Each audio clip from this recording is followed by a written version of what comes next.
And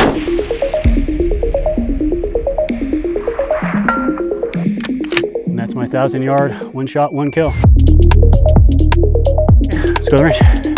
Hey guys, what's up? It's Jeff with Max Ordnance. Today I want to kind of run you through what I would call my one shot, one kill out to 1,000 yards from start to finish. What I really want to walk you through is not necessarily just the setting up and shooting, but what it takes to get from zeroing your rifle to making your final shot at 1,000 yards and sort of the steps in between. Well, we're not going to cover rifle types, calibers and stuff, but I want to take you through my mindset from a law enforcement hunting background versus a competition shooter background. I'm going to get my rifle zeroed, I'm going to get them set up, and then I'm going to get some data. I'm going to show you the real basics of ballistic arcs data. Just a ballistic app, there's a million of them out there, but it's going to be crucial for us getting data for both these rifles because I don't have data for either one of them. So we're going to kind of just walk you start to finish on how we're going to do that.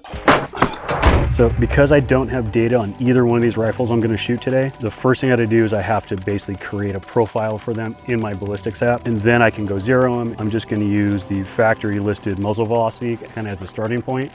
And then after we zero it, we'll true it later. There's a handful of apps out there. I like GeoBallistics because it's easiest to true my muzzle velocity on. It does everything I want it to do. So just like beginning any range trip, first thing I want to do is make sure nothing's loose. So before I start, I always take my torque wrenches, I get set up, and I just go through my bases, my rings, and just make sure everything's torqued down to proper spec. Let's go out there and hang some targets real quick. So I used to have an ATV out here I could do this with. Now I have to walk. This is what you use to hang targets when you forget your stapler. Should be good. First thing I'm going to do is, pretty sure this one has a zero already. I'm just going to confirm a zero on it. And so what I'm going to do is I'm not going to just shoot one bullet. I'm going to shoot a 3-shot group, take a look at it, see where it lies, and then I'll move my adjustments based on the group, not on a single shot. Best case scenario, it's right where it needs to be. Worst case, I need to move it around a little bit and waste some ammo. This rifle will be another story, but this one I can just confirm a zero real quick.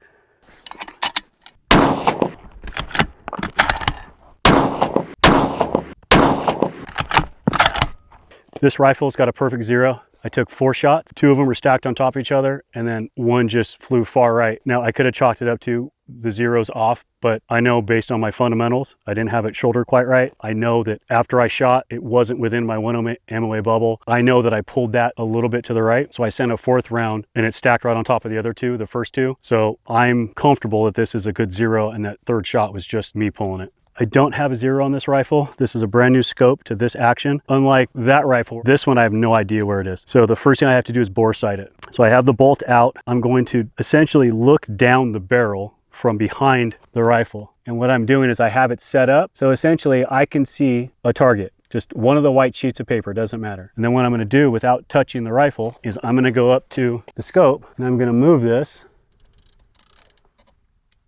until it's lined up with that piece of paper, and that should get me pretty close.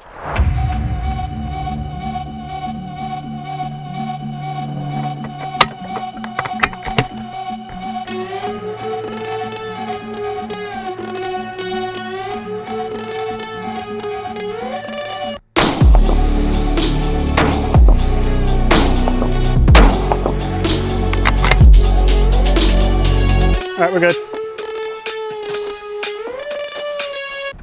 Set up a couple targets. I'm thinking like just the 400 and 800 target. I also like to know where the these targets are. So this should be the 400-yard target right here. I gotta find it. My plan has changed. So the goal was to set up targets at 400 and 800, but that's gonna change because I can't find any of my targets. It's important to set up your equipment and your gear for you, right? Most people tend to do is they'll set their tripod up, they'll set their rifle up on it, and then they will start manipulating themselves to get into a position to get behind their rifle to take a shot. So what I'm gonna do is I'm gonna figure out, this is where I wanna shoot, this is where I'm comfortable, this is where my natural body position sits me, this is where I'm gonna have good bone-on-bone support, I'm gonna have a few points of contact, I'm gonna set my equipment up to fit me, so I'm set up with a good natural point of aim. There we go. Now this is a solid shooting position for me. So this is where I'll work from. Ready?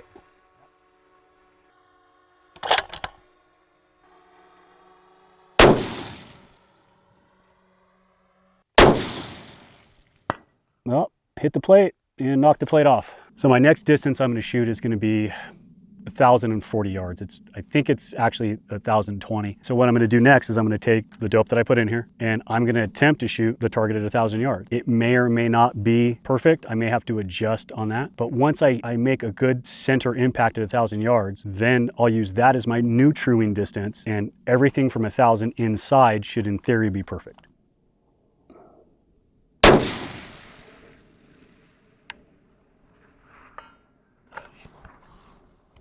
Hear that? So now I'm behind this rifle and my target is in the center of my crosshairs where I want to pull the trigger. And I'm just going to close my eyes, and I'm opening my eyes and nothing's moved. Which means when I'm rested behind this and I'm not pulling into myself, when I'm not under tension, my natural point of aim is right on target. So now all I'm going to do is I'm going to relax. I'm going to take my breaths. I'm going to take up slack on my trigger, and I'm not going to change anything.